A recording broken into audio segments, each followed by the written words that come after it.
Yop tout le monde, c'est Julien de Phasmaniac, j'espère que vous allez bien, moi ça va. Nickel. Allez, aujourd'hui on va parler d'une grosse bébête là qui se promène, c'est l'Euryknema goliath, c'est une bébête qui nous vient d'Australie. Et bah, je vais vous expliquer comment l'élever et pourquoi l'élever.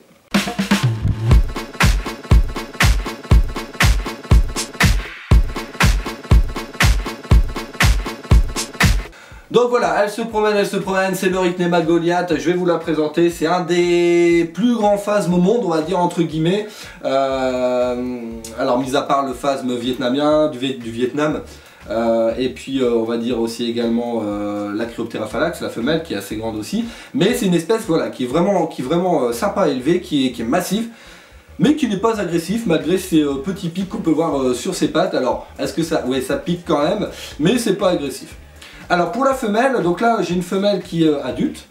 Alors elle a eu du mal à se développer au niveau de ses ailes, au niveau de la mue imaginale. Bon, ça ne l'empêche pas de pouvoir se reproduire et puis pondre, hein, donc il n'y a pas de souci particulier. Donc la femelle est assez grande, elle va faire entre 17 et 25 cm. Et voilà, alors après au niveau de la nourriture, alors il y a des idées reçues comme quoi c'est vrai que cette espèce-là mangerait que de l'eucalyptus. Alors moi j'ai fait l'expérience, j'ai mis de l'eucalyptus, j'ai mis de la ronce, j'ai mis du chêne, j'ai mis du millepertuis. Et ben, surprise, elle mange de tout en fait. Elle mange de la ronce, du chêne, du millepertuis et de l'eucalyptus. Alors bien sûr, si vous élevez cette espèce-là, qui je pense va faire un carton, il vous faudra quand même de l'eucalyptus, hein, par sécurité. Mais moi ce que je vous conseille, c'est de mettre de mélanger, c'est-à-dire de l'eucalyptus avec de la ronce, et puis après de lui mettre que de la ronce. Parce que c'est vrai que l'hiver, l'eucalyptus ça va être de plus en plus difficile à en trouver. Voilà, donc là, au niveau de cette espèce, comme je vous l'ai dit, c'est vraiment agréable. C'est une espèce qui est super agréable à élever, qui est super belle, hein, avec ses jolies couleurs vertes, jaunes, roses également au niveau des ailes. Elle a les pattes qui piquent un peu, c'est vrai, mais voilà, vraiment une espèce qui est vraiment douce et super agréable. Alors au niveau du mâle, les mâles sont plus petits, généralement ils font entre 13 et 15 cm. Alors là j'ai pas de mâle adulte, là, comme vous le voyez, j'ai que des mâles subadultes. Et le mâle est très très beau également, il ressemble beaucoup à la femelle au niveau de la morphologie, c'est un peu la même chose, au niveau des couleurs aussi. Voilà, et le mâle bon, vit beaucoup moins longtemps également que la femelle. Alors la femelle, une fois qu'elle sera fécondée, donc elle va pondre. Alors au niveau de la reproduction, c'est une reproduction qui est sexuée, d'après toujours les fiches d'élevage. Moi maintenant elle est sexuée, hein, puisque là elle pond et effectivement elle s'est reproduite, donc là-dessus je pense qu'il n'y a pas de souci. En revanche, j'ai pas essayé la parthénogénèse sur cette espèce-là, mais je pense, moi en tout cas c'est mon avis personnel, je pense que tous les phasmes sont parthénogénèse. Alors après, à tester, on verra bien. Donc ouais, donc une fois que donc elle va pondre, donc c'est des œufs qui sont assez gros comme vous le voyez, hein, qui sont donc de couleur marron avec une petite opercule, un peu comme les œufs d'Extatosoma charatum. Et puis également, alors au niveau de l'incubation, c'est une incubation qui est assez longue, en tout cas pour moi, parce que c'est vrai que j'ai eu des œufs il y a quand même un bon bout de temps, et disons qu'ils ont mis à peu près entre 9 et 10 mois à éclore. Donc je pense qu'il vous faut quand même une incubation entre 9 et 1 an d'incubation pour cette espèce-là. Voilà, donc après, ils vont grandir au niveau du développement assez rapidement, hein, c'est pas super long, on va dire entre 8 et 9 mois, ils seront adultes, ils vont se reproduire et ainsi de suite. Alors moi ce que je vous conseille pour le matériel, petite minute matériel, c'est d'avoir un terrarium de ce style-là. Alors moi je les élève dedans, donc c'est à 45, 45, 60. Alors pourquoi il vous faut un grand terrarium? Tout simplement parce que c'est une grande espèce et que généralement quand vous avez des phasmes comme ça, il faut compter à peu près 1,5 fois à 2 fois la taille adulte du phasme. Alors en sachant qu'elle fait à peu près entre 17 et 25 cm, prévoir quand même un terrarium qui soit au minimum à 50-60 cm de haut. Voilà, donc au niveau de l'hygrométrie, bah écoutez, vous allez pulvériser une fois tous les 2 jours, tous les 3 jours à peu près. C'est quand même une espèce qui a besoin d'humidité, mais pas plus que ça, quoi, hein, et pas besoin d'exagérer non plus. Donc une fois tous les 3 jours, ça suffit largement.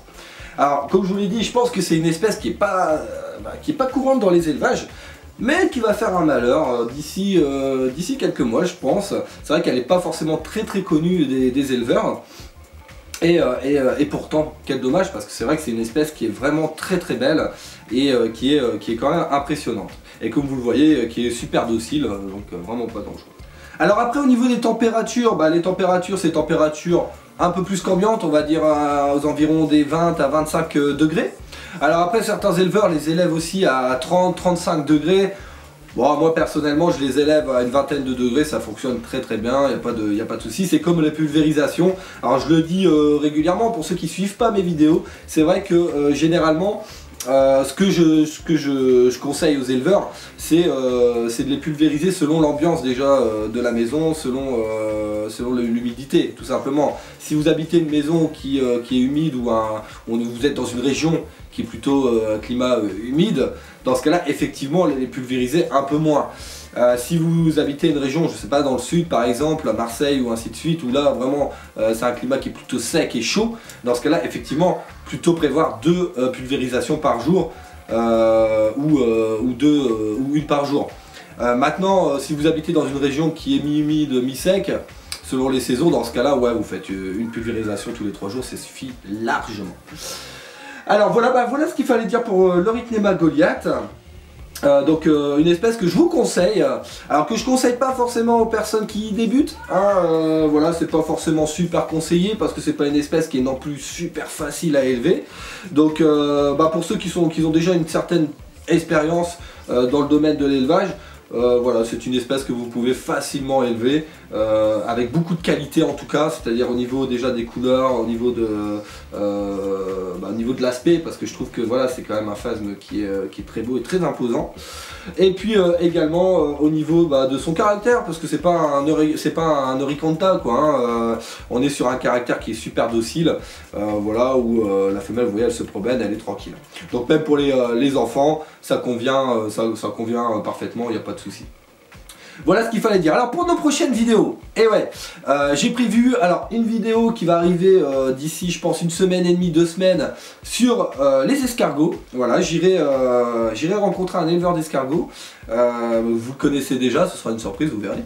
Voilà, on va tous vous expliquer sur les escargots, comment les élever, tout ça. Alors ça c'est une première, on va dire que c'est un inédit, hein, parce que c'est vrai que les escargots, j'ai jamais fait. Également, vous aurez mon suivi d'élevage qui va arriver très prochainement. Alors bien sûr vous allez me dire, ouais, quand tu dis très prochainement, au bout de 3 mois on l'a toujours pas. Alors c'est vrai voilà, c'est vrai qu'il faut après trouver le temps de les faire tout ça, mais vous inquiétez pas, il n'y a pas de souci, faites-moi confiance. Et également une vidéo qui est prévue, donc je m'incruste chez Arthropodia, qui arrivera d'ici quelques mois je pense, où voilà, j'irai chez Arthropodia filmer leur élevage. On a conclu ensemble, j'ai déjà parlé avec Arthropodia et ça va se faire très prochainement. Voilà, j'irai les filmer. Alors, ce que je vous propose, c'est tout simplement, puisque moi, Arthropodia, je les connais un petit peu, ce que je vous propose, c'est en commentaire de commencer à mettre vos questions pour Arthropodia, et c'est les questions que je leur poserai directement dans la vidéo. Voilà, donc n'hésitez pas, vous mettez toutes les questions que vous souhaitez poser à Arthropodia, et comme ça, moi, j'aurai l'occasion de leur poser ces questions-là lorsque je les verrai, et lorsque je ferai le petit je m'incruste. Voilà, et écoutez, j'espère que vous avez apprécié cette vidéo. En tout cas, moi, j'apprécie toujours vos commentaires, j'apprécie également tous ceux qui s'abonnent. N'hésitez pas, hein, si vous n'êtes pas abonné, pour suivre toutes mes vidéos.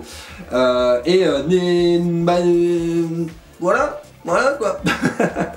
Et puis bien sûr les vidéos, voilà, il y aura plein d'autres vidéos après, vidéos en Full HD.